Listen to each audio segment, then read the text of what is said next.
Yeah, live. What's up? We're starting a little early. Might as well get it going. You know, we go late. Might as well start early too. Got my bold to cold t-shirt shirt on. Take a look in the back here. There we go. Back from the American Ninja Warrior days. So, couple things. Lots of good stuff happening today. First of all, the first thing is if you guys take a look at the video that I posted up today. 460 Ford in the house, and actually a 557 Ford in the house. And unfortunately, if you guys watch that, spoiler alert, if you have not watched it, we're going to talk about it a little bit today. So make sure you go check it out. But I had a lot of complaints from, I do a lot of, because I've done a lot more big block Chevy testing and LS testing and other stuff than I have big block Fords, but we've run a few. So I wanted to get more information on the big block Ford stuff up. How's the 4200 coming along? We're definitely going to do a big bang on the 4200 because we got enough likes compared to, although I have 85 people and we only have 8 likes. Nobody likes me. Story of my life.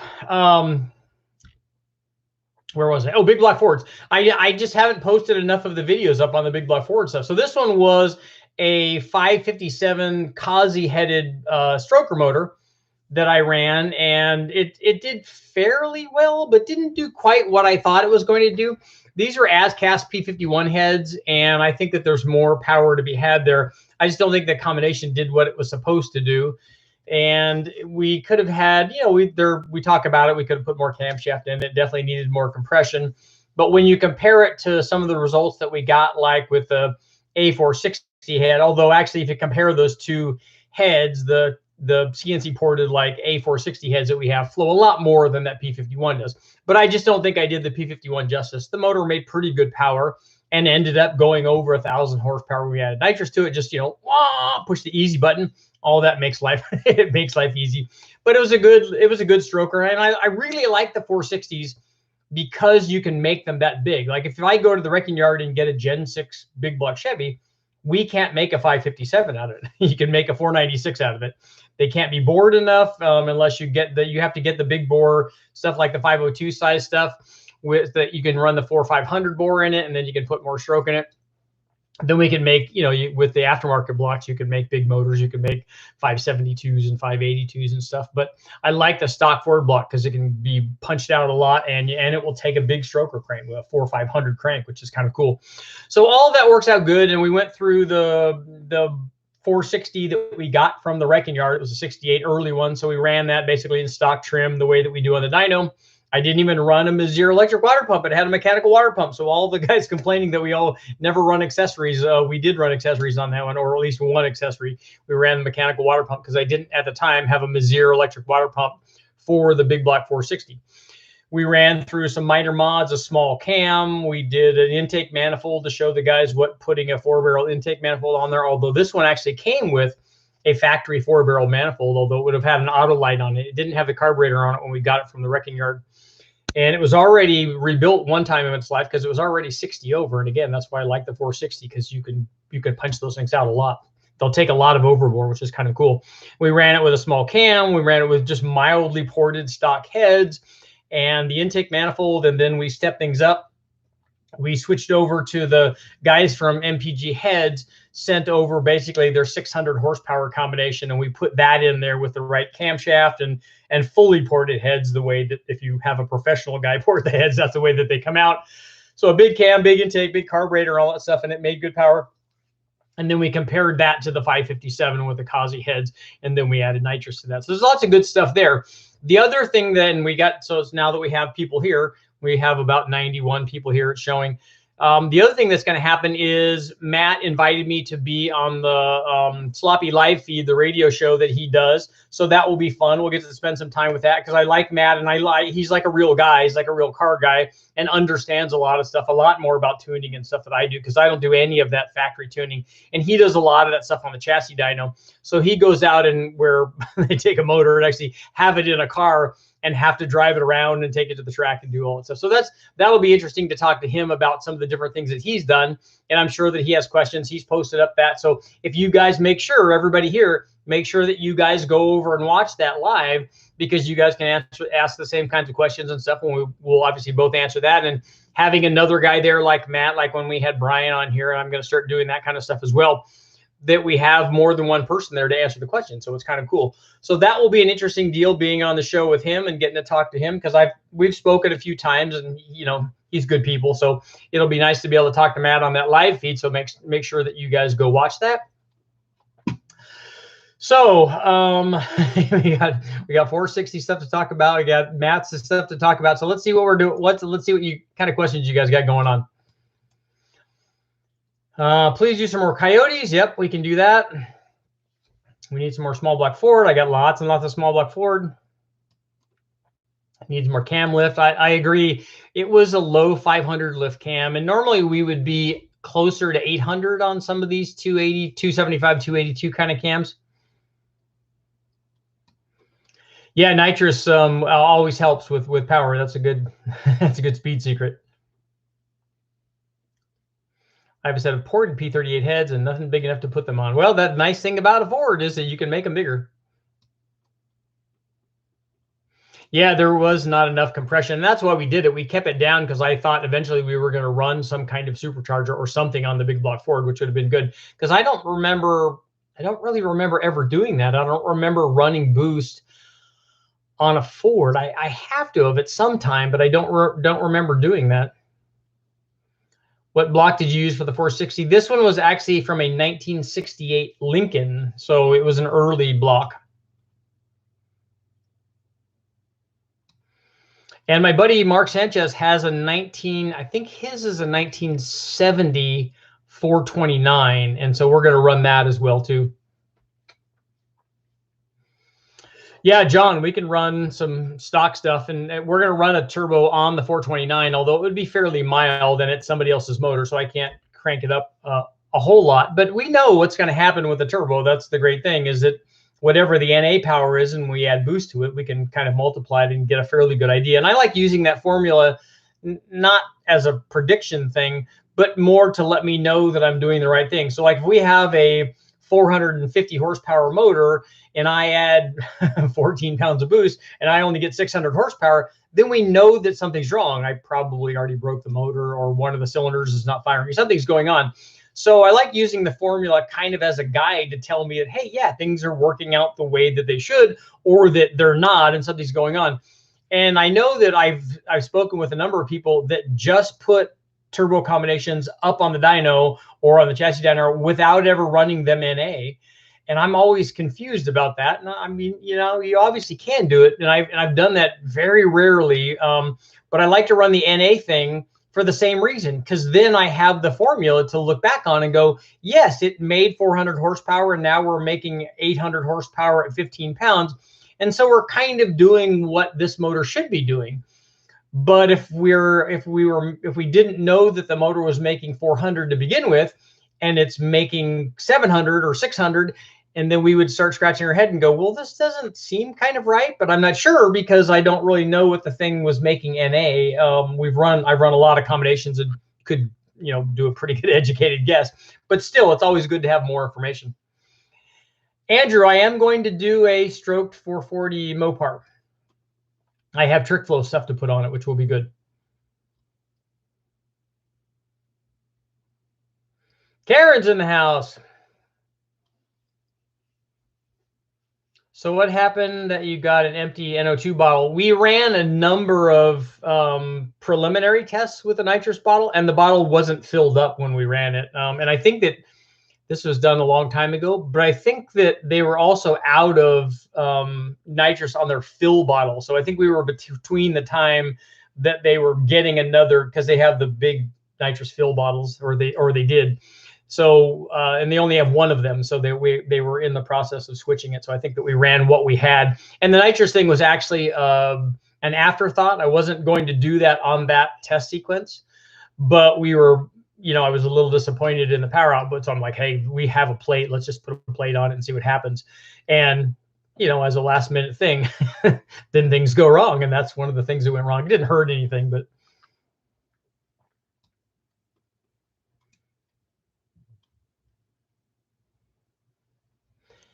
Can you run a blow-through carb as not a blow-through? You can. Sometimes the metering doesn't work as well, but I've seen guys run them NA. Any issue with nitrous on a cast crank 557 motor, forged pistons? This was a that's a good question. I need to look and see. It's been so long since I looked at that. I can't remember if this was a cast crank or not. We've run cast cranks on nitrous on lots of cast crank stuff and never had a problem. I don't know about specifically on the 557. I think we have run a cast crank 557 because I think one of the smaller tunnel rams ones that I did was on a cast crank.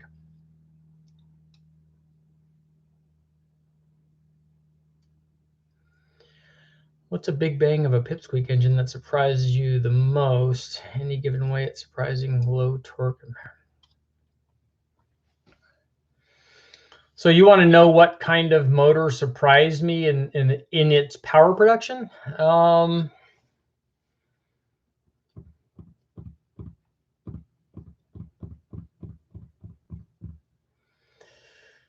The 4.8 was a little surprising when I ran, and not so much when I ran it the first time, but when I compared it to the 5.3, and I don't know if it's that particular 5.3 that I compared it to, but the 4.8 made more, I mean, that way we ran the both stock, and the 4.8 made power a little bit higher, peak power a little bit higher RPM than the 5.3, what I expected, but the 5.3 kind of fell off. And then we got to a point where, even though both of them were on the downside of the curve, that the 4.8 actually seemed to make more power at the very top. And that kind of surprised me. Again, I don't know if that was something that was happening with the 5.3 compared to the 4.8 or not. Minnesota, hail from the cold state.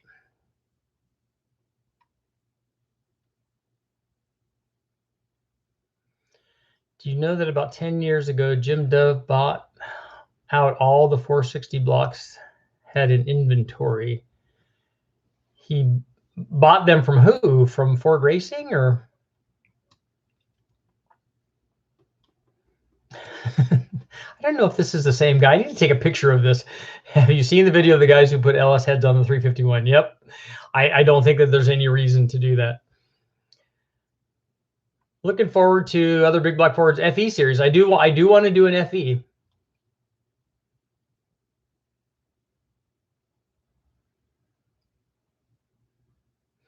So Andy, your 20 gallon per hour fuel pump wasn't enough for 430 horsepower? At FE, I would like to do that. Tom, I think that I'm thinking that ProComp, and then that's what we ran way back in the day. I'm thinking that they also offered cast stroker cranks for that.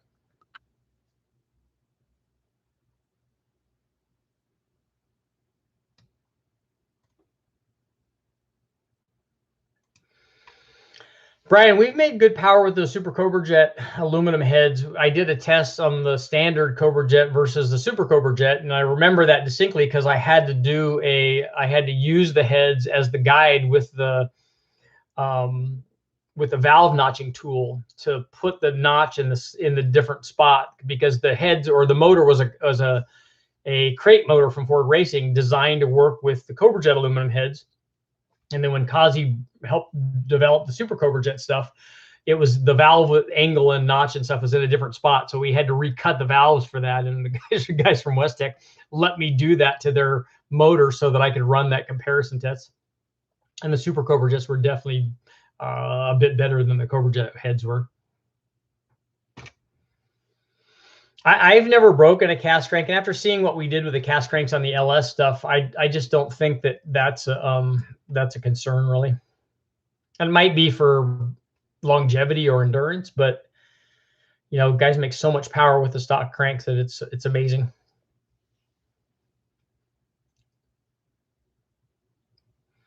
Scott, I like when I put new lifters in, I put them in a bowl that we have, one of the, like the salad bowl. The one that the guys from Engine Masters ended up cutting up and using it for their air cleaner, using the salad bowl. I usually fill that with a quart of oil and put all of them in there and let them bubble and soak, and then I put them in. because you should oil the lifter anyway before it goes in the bore, and obviously the wheel when it goes on the cam. So I figure if you're going to do all that, you may as well just throw them in oil and put them in, because you can't, it's not like you can have too much oil there. Using the upgraded stock 460 ported heads, headers, dual plane one, could you bench dyno it with a Crower cam?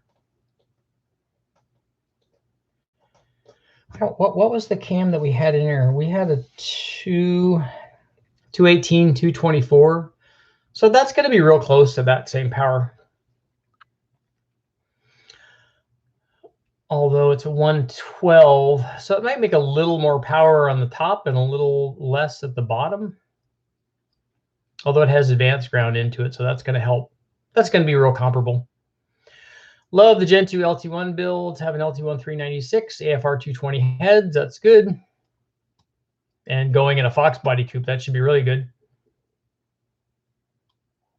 You heard it here first. 480 is better than a 5.3. It's not. It made less power all the way up to that ending crossover point on, and these are on 2 junkyard motors. So that's why it surprised me.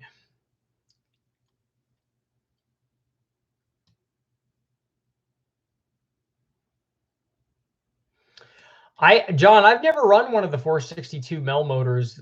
I've never even, I think I've only ever even seen one at West Tech, and I think it was on the chassis dyno. I don't think we've ever run one on the engine dyno.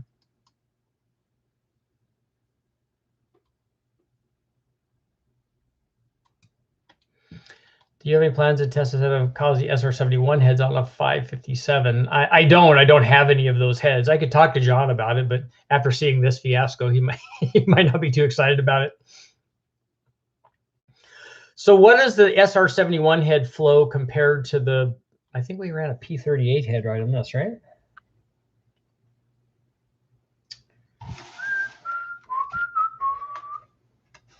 Yeah, so what's the difference in flow rate of those heads? Does anybody know? I've never messed with a VK56. Tom wants to know whatever happened to PAW Performance. Did you ever buy anything from them? I remember looking through their catalogs like night after night and just putting together combinations. The thing that I like to do with the PAW catalog, and the other one was the Speed of Motive catalog, which was kind of the equivalent thing, is I would go through there and just like everybody else, I would try to figure a way to beat their system. Like they had combinations like a build this 350 or build this 383. And I would try to look at the individual parts and see if I could figure out a way to make it cheaper with individual parts than the package that they had put together. But they're pretty smart about what they were doing. It was hard to circumvent that.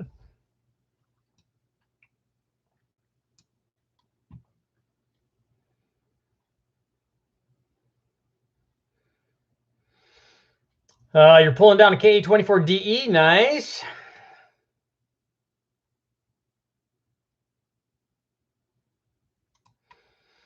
Yeah, at 12 to 1, it would be about 6 to 8% better. So you could do that math. And I did that. I did it more thinking 3 points of compression because I was thinking more closer to 13 to 1.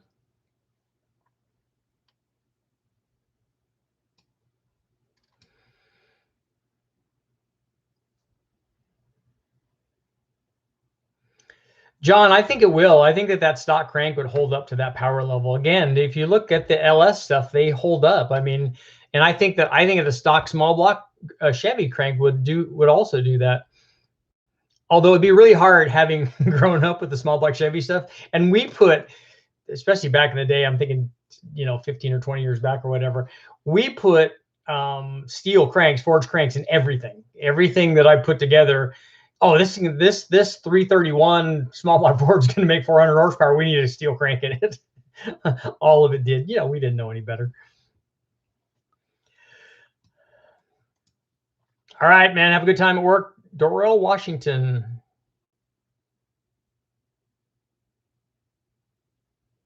Oh, the SR71 flows mid 400s, I think, like an A head. Okay, that's good. Those are good numbers. I know that A460 head was like 445 or 450, if I remember right.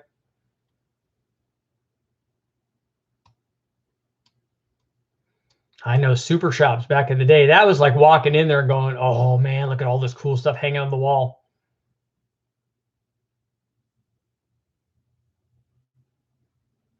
Do you ever play with automation to mock up engine builds? No, I don't ever do. I don't think I've ever gone through a full sequence of doing engine analyzer and that kind of stuff. Maybe because I'm not smart enough to do it, but I don't know. I think it would give you a good idea towards trends, but I haven't found it to be fairly accurate for, like, I know it'll produce a torque or horsepower and torque curves, but I haven't found that part of it to be very accurate.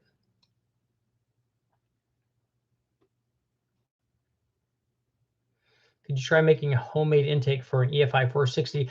Yeah, I don't know that there's a lot of good EFI intake manifolds for the 460. Does Edelbrock or anybody make like a Victor or Super Victor single plane with port injection? Because that would be the easiest thing to do, and that would work fairly well. Like on this 557, that's what we ran. We ran a big one. So you could certainly do that. And I think that they make some that have injector ports in them, so you could, or nitrous port provision. So you could definitely put injectors in there, and you could make it in anything. So you certainly could do that. I don't know about, like, there's not a preponderance of 460 EFI manifolds like there are for the 5-liter, or even to some extent for the 351.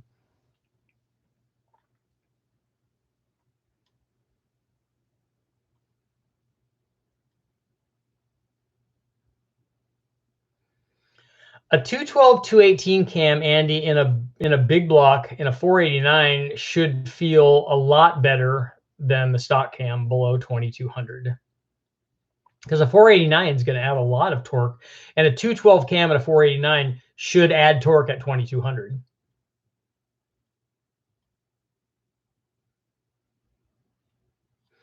Yeah, the AFR head is really good. They have several for the big block Ford.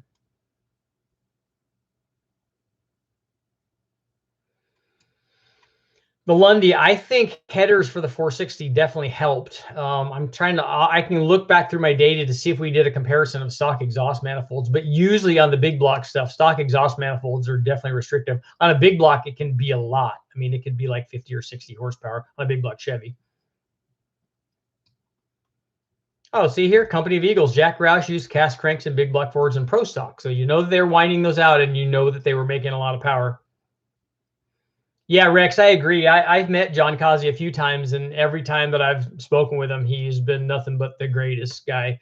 Just humble and, honest, will tell you all the stuff. And he did a very cool video for the Advanced Engine Technology Conference that I was helping host. And that's the one where he stuck his finger in the intake, and it was clear so you could see it. He made a clear intake deal on, and I would think it was on a big block Ford, and you could see the reflected waves vibrating his finger and stuff. It was really awesome. Some VR6 stuff. Yeah, I don't have any Volkswagen stuff, but I like those little motors though. The 460s fit in Mustangs. My buddy Mark Sanchez has one in a I think his is an 83 or 4 convertible.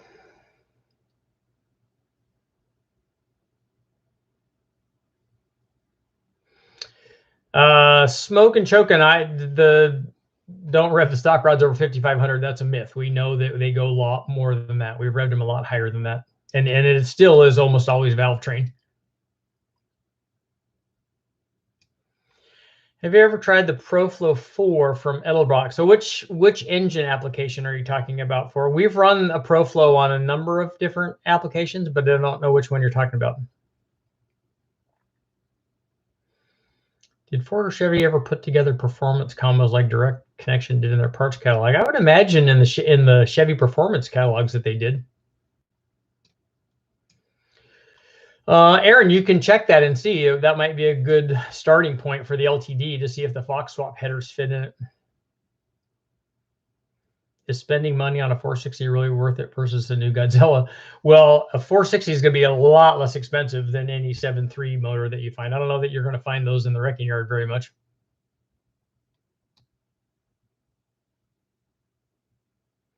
Yep, Mallory and Urson. And what were the headers too? They were blackjack headers, I think. $39.95, complete with nuts, bolts, and gaskets. And they sold a lot of those 600 vacuum secondary Holly is really cheap back in the day too.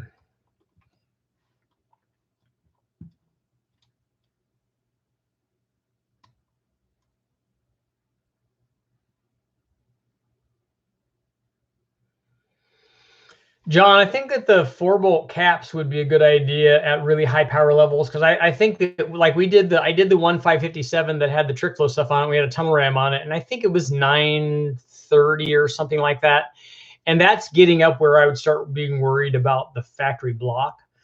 So I think that the studs and a girdle are on a 2-bolt are going to do different things than a 4-bolt are going to do. I would do, if you were going to do it, can you do studs and girdles and a 4-bolt to keep the bottom end together?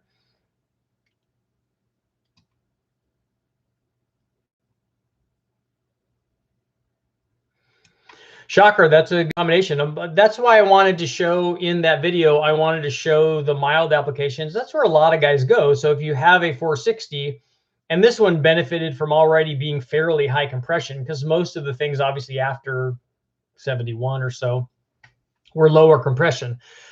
So this thing benefited from compression, but most guys that would be doing it would be doing a small cam and headers and a YN 4-barrel style intake and a small carburetor.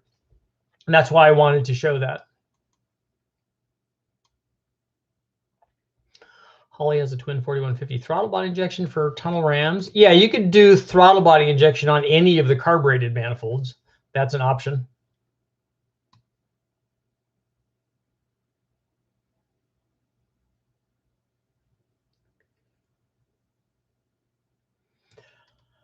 Andy, I don't know that you would need to be in the secondaries on the carburetor. I don't remember running one that low. I think that we were running them. I think that we started these runs even with a stock one. I want to say that we were at 2,500, but we were all in. But the problem with, like, even on the dyno, we see that if you're trying to load it and go into the 4-barrel, sometimes we have to like work past it. And that's definitely the case on a vacuum secondary. Whenever we run vacuum secondaries on the engine dyno, we almost always make them into manual secondaries. Oh, trick flow makes an EFI manifold. Okay, that's good.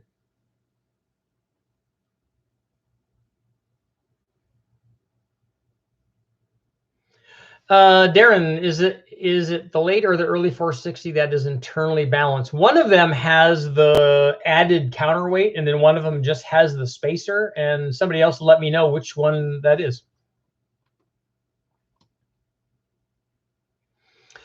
Flathead, any plans on doing flathead stuff? Yeah, actually, the gentleman that gave me the Pontiac and the Slant 6 has flatheads that he races, so he said we could run one of those on the dyno, which would be cool.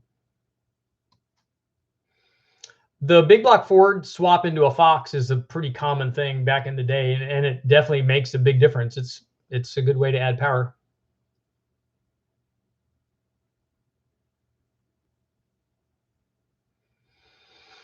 Brad, that's a good point, that the broken cranks are not just power dependent, it's also application. And I think that on shock loading it and things like guys do if they're running a stick as opposed to having it with a converter where it kind of absorbs that shock load, I think that can make a difference. He's talking about a circle track application, which is another thing.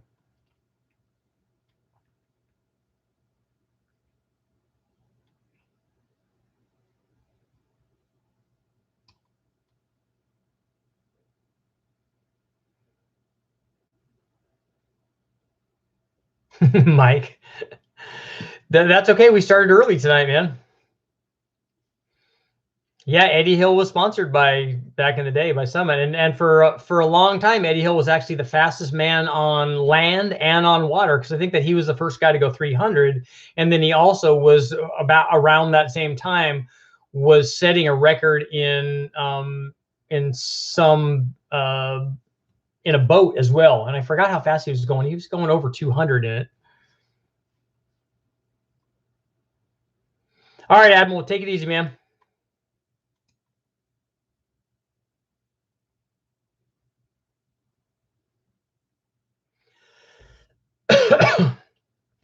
Dan, question, late to the party. Have you had detonation issues with low compression and stock heads? Are you talking about a stock 460 head? you would tend to have more compression or more problems with a later head and the later motors that sometimes have the piston down in the hole. And I think that the later chamber is different as well.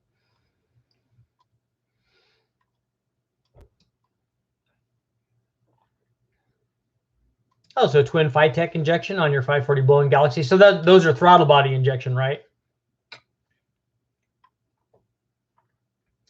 Would the larger chamber dove heads make the same power as the dove heads once ported at the same compression? So are you talking about changing the piston to offset the compression ratio and make it the same? If they're both ported and they both flow the same and you have the same compression, they should make the same power. Although I don't know what the difference in the chamber style is going to be, because that can be power. If I put this in the LS terminology, if you, and this was a test run by Brian Tooley, and he told me about it, that a lot of guys are saying that the 317 head has the same ports as a 799 or 243 head, which the flow numbers seem to indicate that. What it does have is a completely different chamber. It's not just bigger, it's a different shape and design. So what he did was they ran the 317 head and ran the 243 head, and then they milled the 317 head. Excuse me. I ran today. And so they milled the 317 head to equalize the static compression. And when they did, the 243 head still made more power, not because of compression, because it has a better chamber design. So that is an interesting question. I'm not sure I can answer that. I don't know that enough about the big block Ford chamber styles to know that back-to-back test. We've had nothing but problems with TBI on truck 350s. I agree. I don't. They're my least favorite thing. We struggled for a long time even getting one to run on the engine dyno. An LS swap is better than a 460 swap in a Mustang. A lot of these guys were doing 460 swaps before the LS was ever even introduced.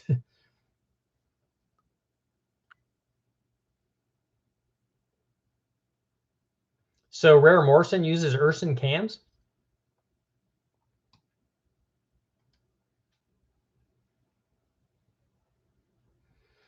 .557 and a 66 Mustang Coupe. Nice.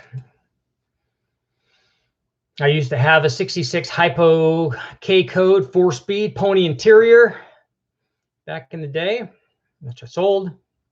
Only lost a little bit of money on it, which I bought as an investment. Not a good idea. So you can figure whenever I buy anything, that's officially the top of the market, and then it will go down after that. That's how you determine if Richard bought it. Okay, that's the peak right there.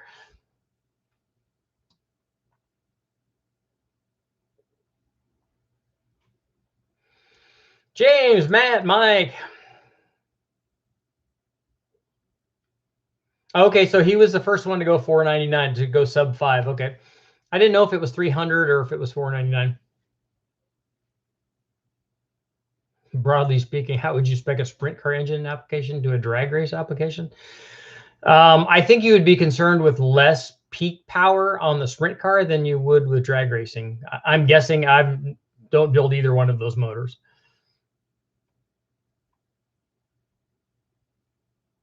Oh, Bernstein was the first to go 300. See, that's why I come here. That's why I'm learning.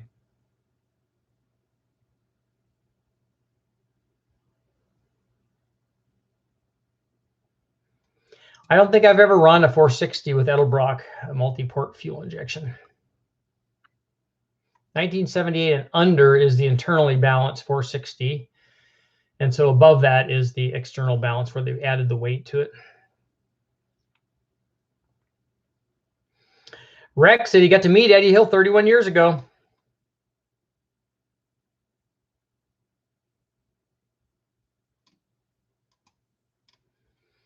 Do 460s have a better design than other stock style big block heads from Chevy and Chrysler? No, I don't think that that's the case. Are they Siamese? No, they have equal port spacing.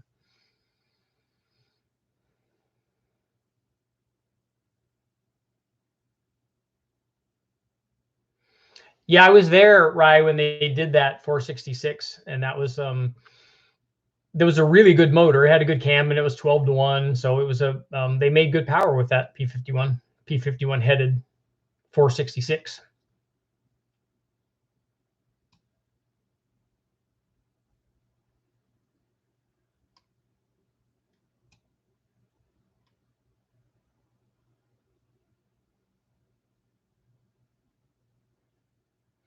Ben, did you get bad gas? Did the temperature change? What else changed to go from 87 to 91? And on an L92, that's fairly good compression. I think I would run good gas in it.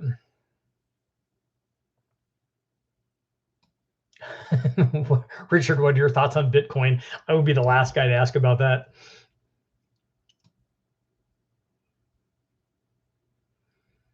No upgrades right now on the Nova.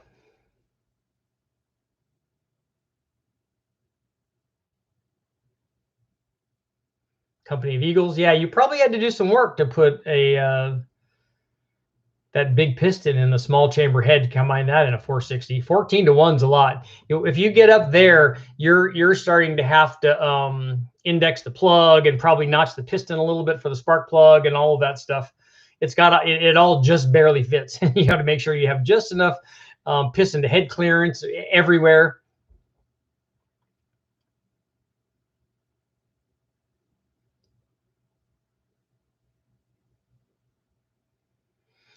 Have you ever played with Cobra Jet engines? You mean like real original ones? I ran Cobra Jet heads and Super Cobra Jet heads, if that counts. So why are all the Pro stock heads designed after the 460 head? Well, all of the Ford ones probably are. Al, a lot of the Ford stuff, the Blue Thunder stuff did that, and also the trick flow heads that I ran had a Chevy exhaust port. I was happy that they did, not because I favored Chevy over Ford. It just made it easier for us to run a big header on it. We had good sized Chevy headers for the dyno, but we didn't have a really big set of Ford heads for that 460. So I like the fact that it had the Chevy bolt pattern on it, so we could run big Chevy headers on it. I'm a Bitcoin millionaire. Yeah, Matt, that'll be fun. The sloppy podcast on Saturday will be cool.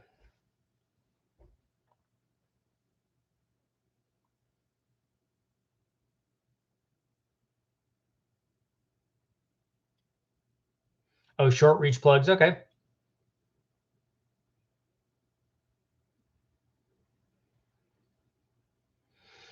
We all know the Nova's getting the 4200. That would be cool. I need to get a trans, obviously, for that. It would have been very cool if that bell housing would have bolted to the to the 4200. I don't think I've ever run an original Cobra Jet motor. Mark might have one. My buddy Mark Sanchez might have one in his collection of stuff. He's a big, early big block Chevy stuff, and he likes, I mean, big block Ford stuff, and he likes the 429 more than he likes the 460. You know, because it revs.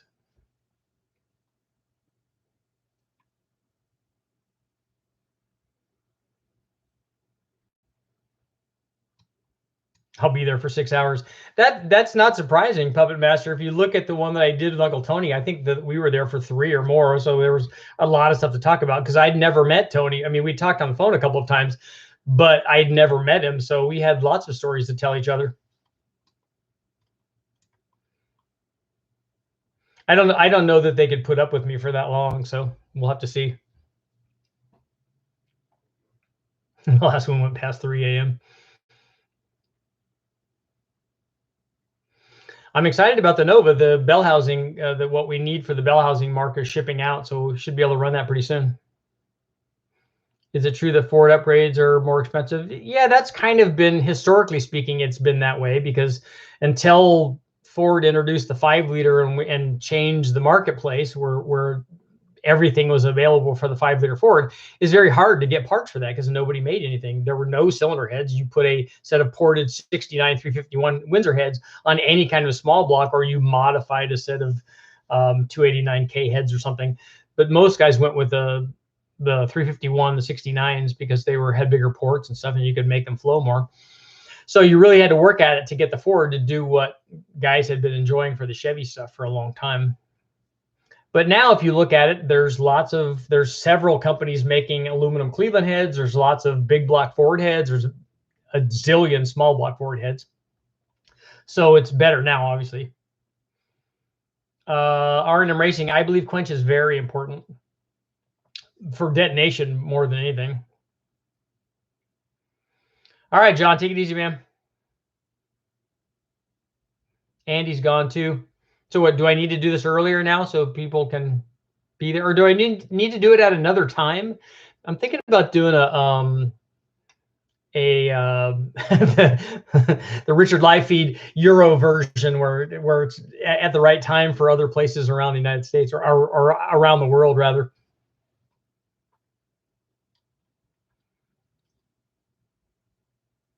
Oh, the 429 shotgun. Yeah, the Boss stuff is, the Boss 429 is very good. KAASE knows how to make power with those really well.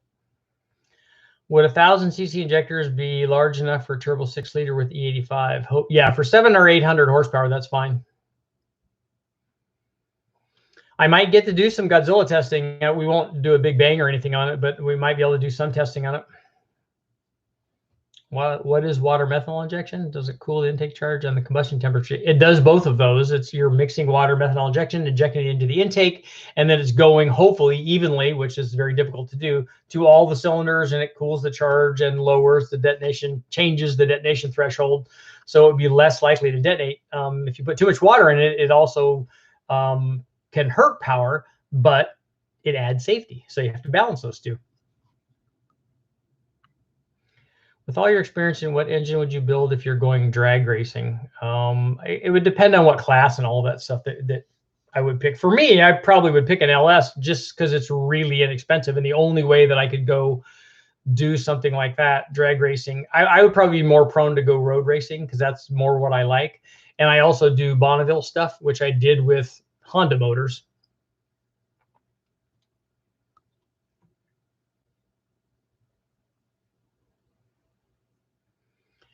The 3V heads are really good. I did test some of those. Those work well.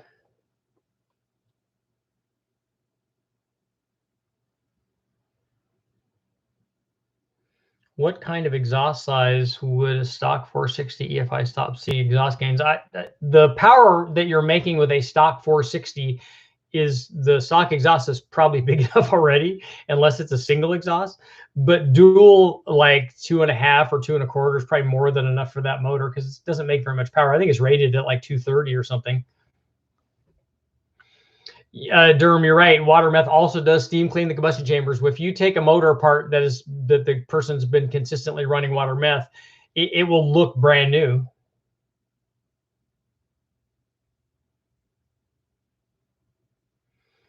William, I would pick the 11R 190. I think that on a 302, if you're gonna put a mild cam in it, the 170 head is gonna do everything that you need. I don't think you're gonna gain anything from the 190.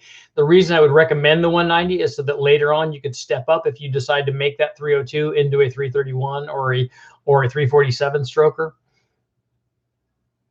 Godzilla will be the next LS. 2024 will take off for that platform. I don't think that that's going to be the case. I don't think that they're going to put that in enough vehicles.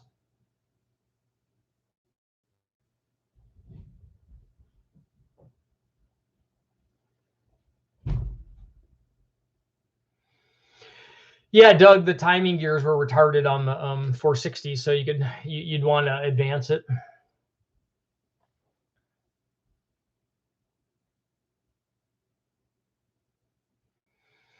Yeah, a lot of the 400Ms, and just like all the Dodges, one of the ways that, especially during the smog area, it was to reduce the NOx, and they would reduce the static compression. And the way that they would do that is just bring the piston down in the hole. I don't know why they just didn't make a bigger dish piston, but if you put it 50, 80, 100, or in some cases near 200 thousandths down in the hole, it definitely changes compression.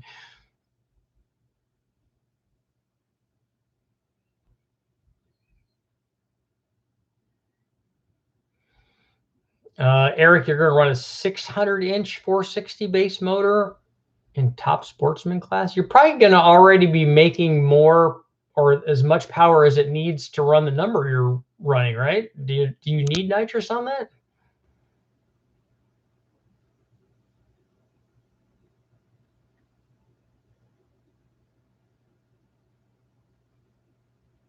Don't hear any Edelbrock likes. No like. Edelbrock what? I like Edelbrock. They make a lot of great stuff. I did a 6-volt to 12-volt conversion on a 55 Mercury sedan with a 312. Nice. Yeah, so you're hating wiring. I agree that wiring is not my strong point. I know red and I know black.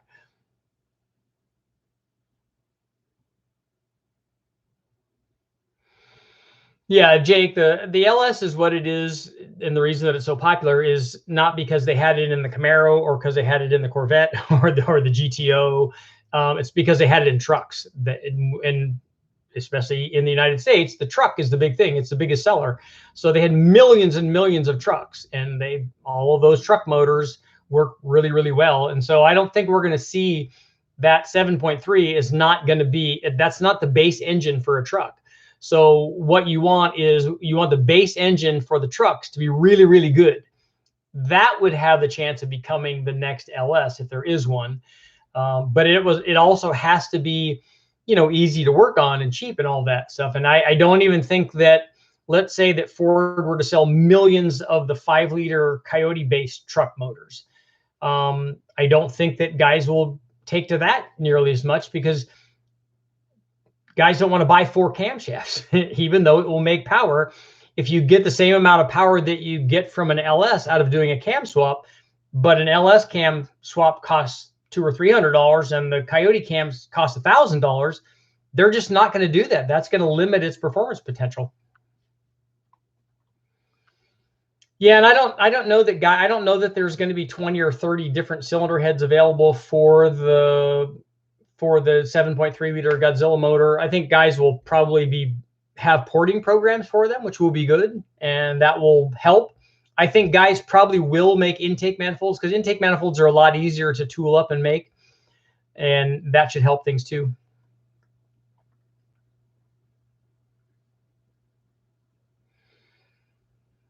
Eric, so are you going to run how much power do you need to make off of just the nitrous? Do you need to add 100, 200, 300, 400 horsepower worth of nitrous? If you're going to add a lot, then you'll want to go with a fogger setup and a tunnel ram.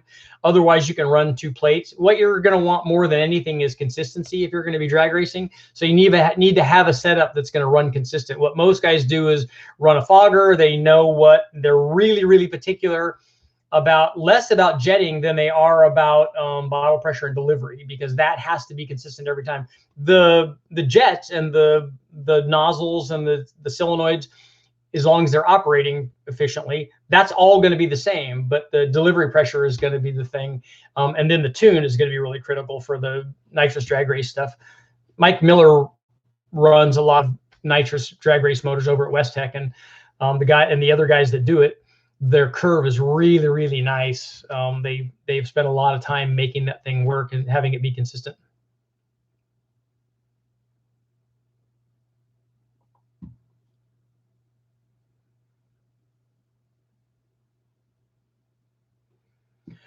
Why does Chevy use such wide split cams? They do. I would actually like to try those and see how well they work. I'm a big fan of the wide split cams, like the rec port cams.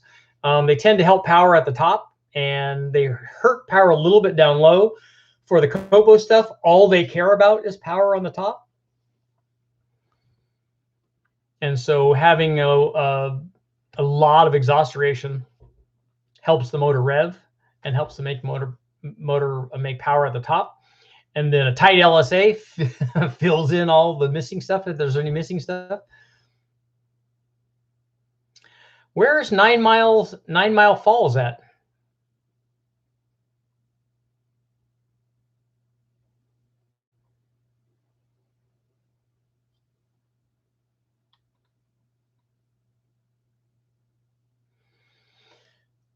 Brian, the guys from Airflow Research were making composite intakes, but what they found during testing is that a lot of guys want that because they want to cool the charge. You want to get rid of all of that.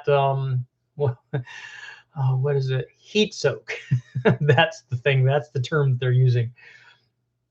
And when you measure charge temperature in the manifold, and especially down by the port of the head, and you do a comparison of aluminum manifold, which is hotter than a composite manifold, which if you heat gun the temperature, it's lower. Guess what effect it has on the charge temperature? This much.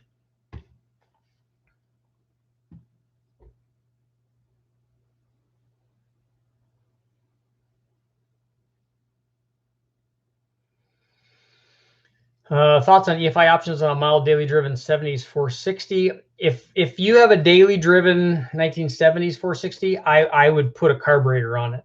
The throttle body stuff, unless you're trying to get maximum mileage, which you have a 460, so you're not trying to get maximum mileage. It's not going to gain you anything, I don't think, over a carburetor. Carburetor is going to be a lot easier for you to do. Unless you're, again, unless you're looking at like, okay, I want to run this thing while I'm driving down the road. I'm going to put an overdrive transit. I'm going to run this thing at 15-to-1 under cruise because I'm going to try to get the most mileage out of my 1970 460, which you're probably not. Those things are not going to gain you much because you don't have the rest of the combination that you need to get what you could get from that, where you have to optimize air, fuel, and distribution and all the cylinders and stuff. Just if it's a daily driver, just put a dual plane intake manifold on it, and a mild cam, and a carburetor on that, and away you go.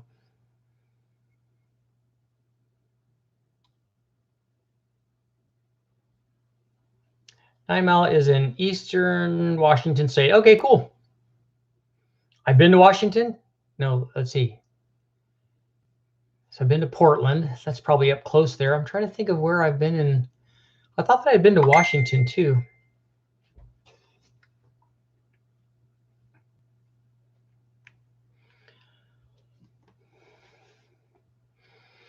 Yeah, Engine Masters did a big deal on that, where they did lots of cooling and chilling and stuff, and the cooling the fuel definitely helped, which is another test I kind of want to do. I'd like to do a cool can with ice and that kind of stuff in there. I think that would be neat. Inner chillers, I'm going to be doing a test on those.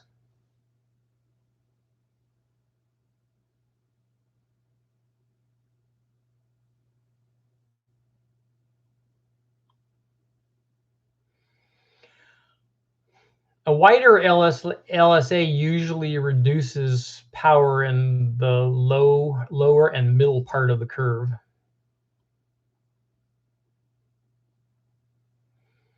I have a Tim Meyer 446 stroke or short block. So is that's based off of the 400M?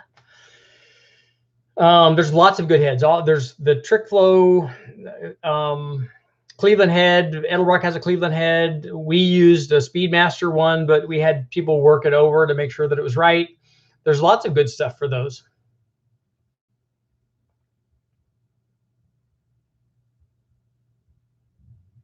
Man of War or Ford Performance block.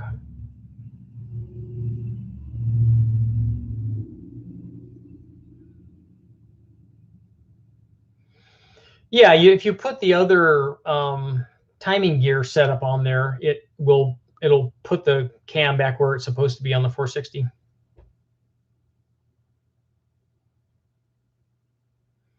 That 460 boat motor, that's the Williams. That's a good point. That's really the other guy's one, and I think Mohovitz had one of those. So it's basically half of a 460. It's a 4-cylinder, and it's a boat motor. I'm thinking it was Mercury Marine or somebody did that, but it was a 4-cylinder, but you could put like a Cobra Jet style head on it. So it's a 4-cylinder that you have lots of head choices for, and not just lots of head choices, but lots of head choices that flow a ton. And I'm thinking that it's like a 3.5 or 4 liter 4-cylinder, if I remember right. So that would be kind of a cool one. I would like to do that.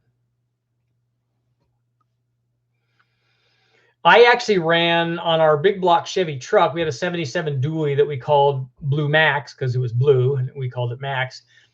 But the fuel line would get so hot that we actually wrapped it with the we used the insulator stuff like a pool noodle, that kind of stuff. We insulated with that, but then we also ran the fuel through a little oil cooler unit that we put up, in front of the radiator, like you do, to try to cool the fuel so that we wouldn't get vapor lock on our carburetor.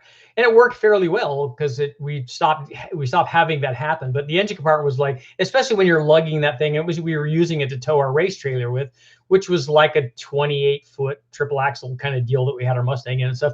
And it was not very powerful. In fact, the motor was running so bad that the way that we cured that was we put a B&M 174 blower on it, because it was only running on like 3 or 4 really good holes. All the rest of them were marginal. So actually we had to boost to it. And it would still get, like, even with a blower, it would get like 5 miles to the gallon when we were towing the race trailer. But with the blower, it would finally get over the hills and stuff And then I ended up putting together another motor for it that worked fairly well. But we had to make sure that we had to cool that fuel, otherwise it was not happening.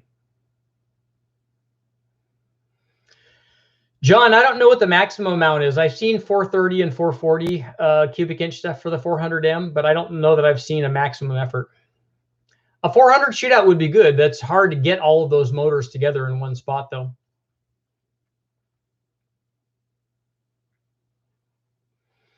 A budget build on a 70 Mustang Coupe, a junkyard 351 Windsor would work really well.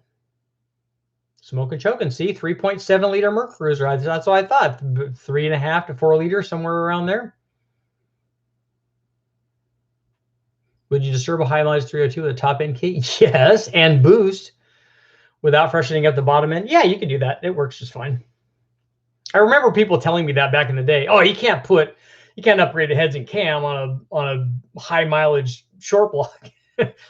Obviously, they haven't seen LS stuff. You can't do that to a high mileage short block. You can just blow the rings out of it. Stuff that people used to say. Oh, it even has a Chevy Trans bolt pattern on the 460 half motor. That's good to know, because then, you know, a 4-cylinder Ford in the Nova would be awesome.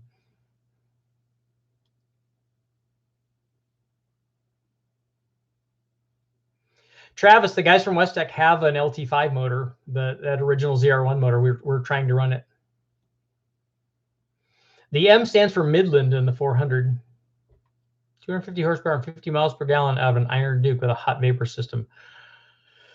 I'd like to see that.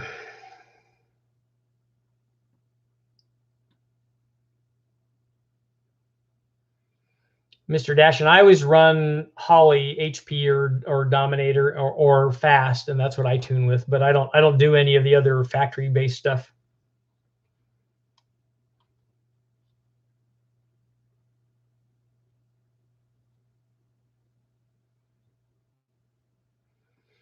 I agree that 3.7 would be cool. Now I'm going to go down the rabbit hole tonight and be looking for those 3.7 motors. I need to call Mahovitz. That reminds me. Somebody send me an email and remind me to call Mahovitz about that. I think he had a couple of those sitting around his shop, and he never did anything with them, because I think he was looking into maybe doing sport compact racing or something, or somebody was talking to him about that. And I think that the class rule was that you had to run a 4-cylinder, and everybody's running these 2-liter or 2.5-liter, you know, Ecotech base motors, or the Hondas and stuff back in the day. And so he was going to step up with a Super Cobra Jet headed 3.7 liter, half of a. Yeah, the 301 too. Also, that's another cool one. The Pontiac, I was looking at that stuff.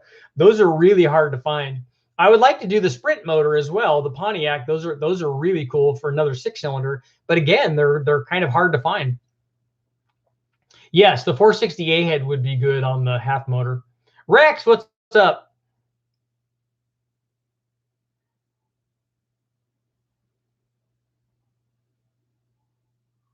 Okay, Greg, he says 446 would have 7/8 of an inch, which is a lot, between the big end of the rod and the cylinder wall.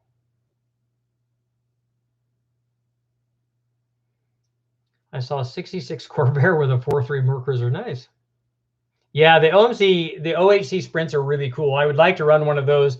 I haven't seen one of those done with, I think I went down the rabbit hole a little bit on those and was looking at information on how to make power with them.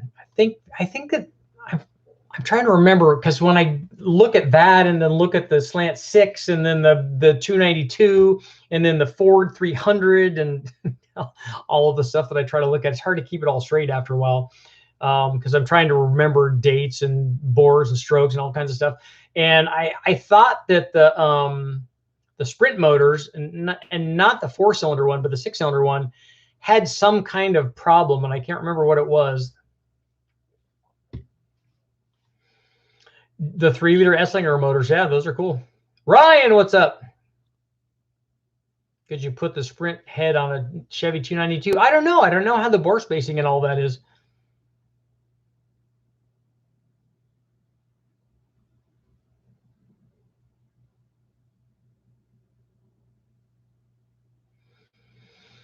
Oh, cool. So the 3.7 Merc Cruiser had a built-in alternator in the balancer. That's cool.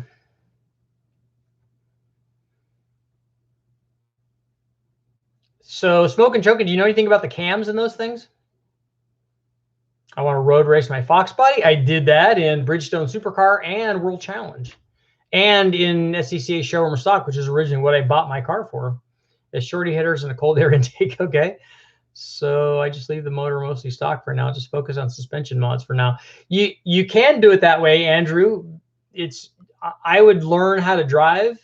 I don't know if you know how to or not, but you don't need the power to learn how to drive. So go out and make yourself fast. And what I would recommend is put somebody fast in the car to find out what the car can do, and then figure out what you can do and figure out how far away you are with everything the way that it is.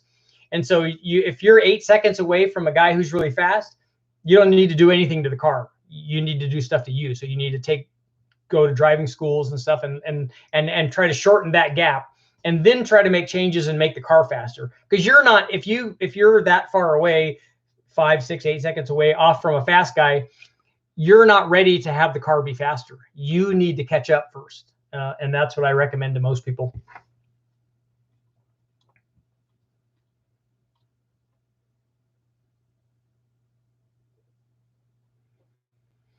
But is the cam in the same spot? Is it like a 460 cam?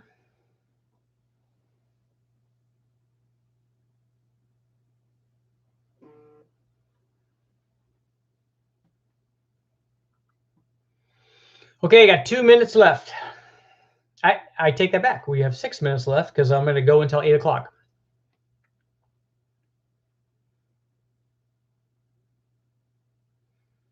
Coverage ahead, long tube headers, and GT45 would be fun on the half 460. Yeah, I agree. If it makes, I mean, that head will support a lot of power, because we can put a head on it that flows 450 CFM.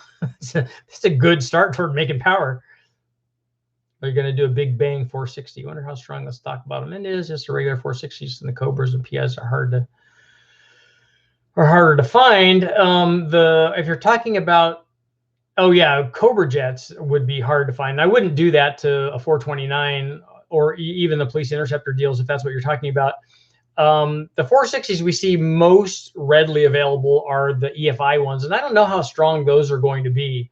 I would like to find an older one, but the problem with finding an older one is they're not always in good shape. So, something that's from the 70s or 1970 or earlier is going to be not in great shape. And that's going to be the performance version. But hopefully maybe we can find something in the middle, something that's still carbureted, but is not one of the fuel injected ones. An AFR makes a good 460. Yeah, there's lots of good 460 head choices. Yeah, a Miata is a really good car to learn how to race because it doesn't have any power, but has lots of handling and good brakes. It's a little twitchier than a lot of cars that you want to learn on. The car that I like to learn on is actually a front-wheel drive car, because people, novices like I was, you tend to drive on the brakes more than you do on the throttle. And that's the way that you drive a front-wheel drive car. You have to trail brake it in.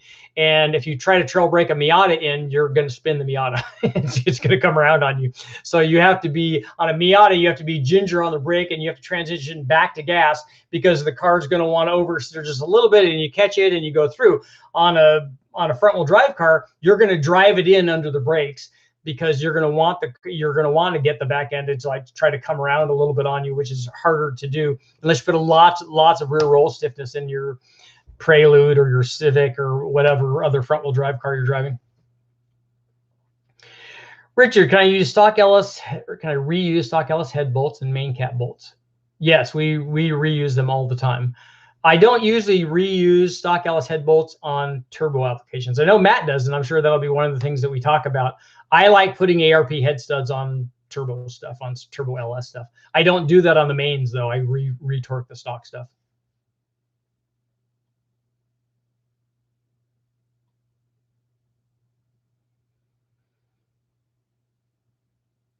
Fast TV, if you're new here, there are some K24A2 videos up. We ran some with the guys from Skunk, and we're going to be doing a big bang on one. We haven't done it yet. We ran a bunch of different turbos on it. We ran a bunch of NA stuff. We ran IR manifolds, and a whole bunch of cool stuff. So take a look at all of the Honda videos. There's a whole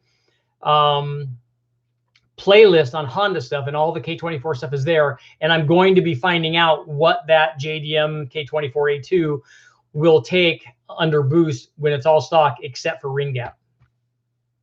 All stock on the bottom end except for ring gap.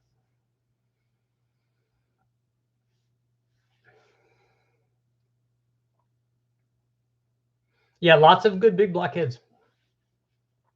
Go-karts are really fun. If you can drive smooth in a really fast go-kart, and if you could drive smooth and fast in a go-kart, you can do it in a car. It's easy. Yeah, don't brake in a turn. No. It's hard to trail brake in a Miata. It's not going to work very well.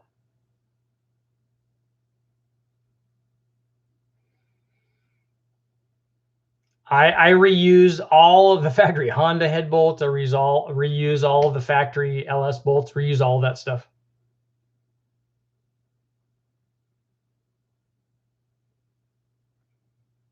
Hard to believe that the Fox bodies are that old now.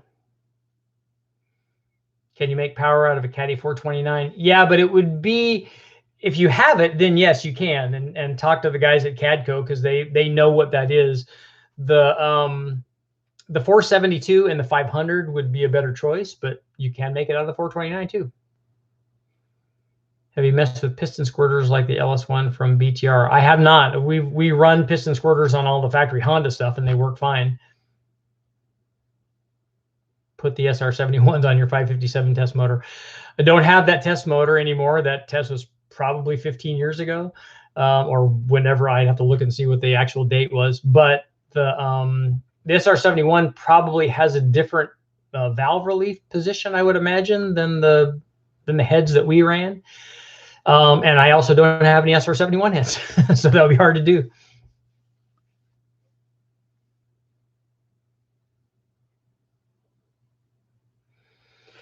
$173 smoke and choking. Happy to help. Any idea how an aluminum big block Ford 460? Do they make an aluminum big block Ford 460 block? Does Dart make that, or does Blue Thunder make that, or somebody make that? I don't know what the weight comparison is, because I've never weighed them back to back.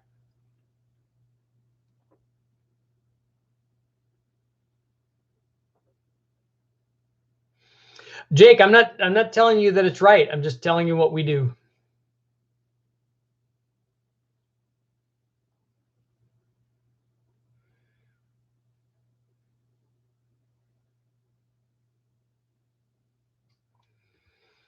Yeah, Todd, they called that the 4-cylinder, they called that the trophy motor. They called the 389 also the trophy motor. And I think that they also use that in the 421 because they won so many races with that. And the little one was also called that. It was supposed to be really good too. I don't know. I've never run one, but.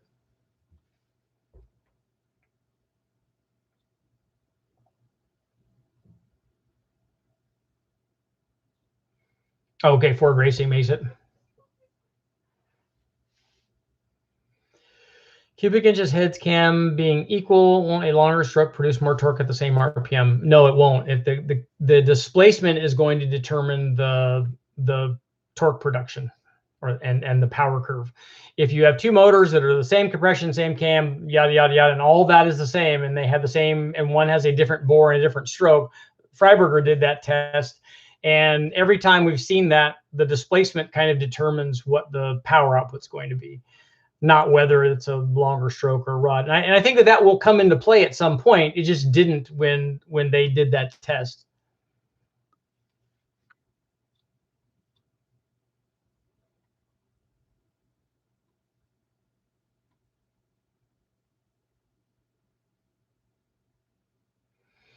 Yeah, Rex, it's a good idea to start out racing. A lot of guys back east and in the South, they start out with midgets and stuff. And some guys start out in go-karts, Tony Stewart and Jeff Gordon and all those guys. Lots of guys start out different routes, but a guy that knows that has a feel for the car can do great things with a car. It doesn't matter whether you come from open wheel stuff or, like guys that drive these unlimited sprint cars and stuff.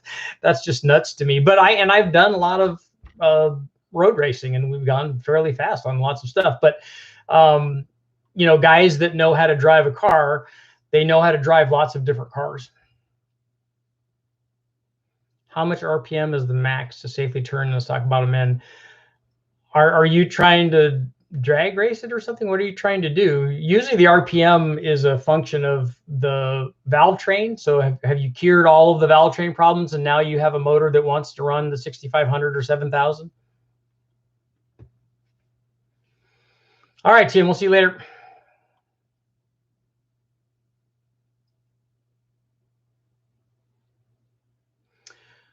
The Nova hasn't gone down to West Tech yet to have the motor and stuff put in. Which Prius motor is best to turbo?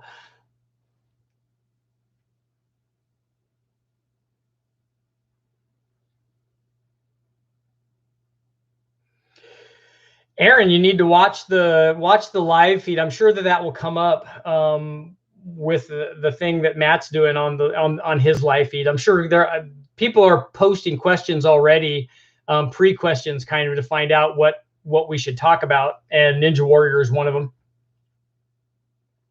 Because we have 1 minute and then I got to get going. Yeah, cam timing is going to be important for high RPM. K-swap the Prius, yeah.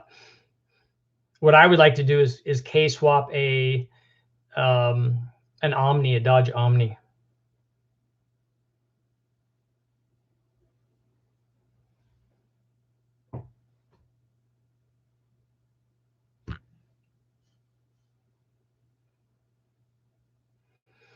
I know you've done the bore versus stroke, same displacement to death. And I want it to be something different. Like I want bore to make more top end power, and I want stroke to make, because it seems logical to me, and I want stroke to make more bottom end power. But if the displacement is the same, it draws in a certain amount of air and you know, squishes it and does all this stuff. So that kind of determines what happens, especially in the RPM range that we're talking about. Where bore can help is at high RPM. And it mostly helps, I don't think, because of bore. I think it helps mostly because it allows the head to flow better. And you're taking advantage of now what the head can do. So you're doing everything that you can, like Pro Stock guys do that. They have lots and lots of bore, and they have lots and lots of intake valve size and don't care so much about the exhaust valve size. They're trying to get as much air in as they can, and that's the way that they're doing it. And you'll see that most Formula One cars and Indy cars and all these things that run lots of RPM, they normally have a good sized bore and short stroke.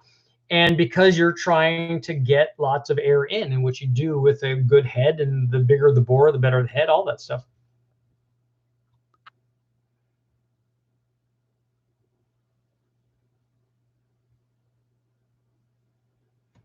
Ooh, K-swapping your Datsun 521 truck, that'll be cool. Yeah, Michael, I agree. I think a K-swap Omni would be awesome.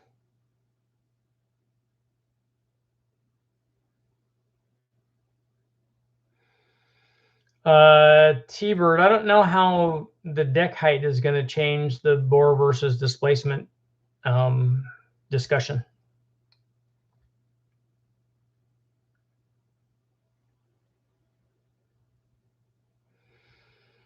You can run a long rod on your 302. I don't think it gains you anything.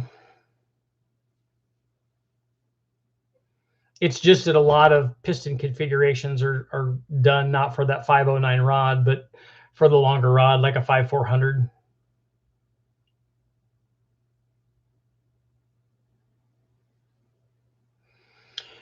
Nico, that's going to depend whether you want a 195 head or 225. That's going to depend more on the camshaft. Like how much power do you want? Are you maxing out the 195 heads? If you're not, if you have a 224 cam in it, the 195 heads are fine. But, and this will be the last question, Nico, take a look at the video that I have up where I ran 175, 190, or 195, a 210, and the 225 on a small block Ford. We ran it on a 302 and a 363. You can see what they all do. So that'll give you a really good idea of what's going on. Thanks for coming, guys. I got to get going. I am out, but I will see you guys tomorrow.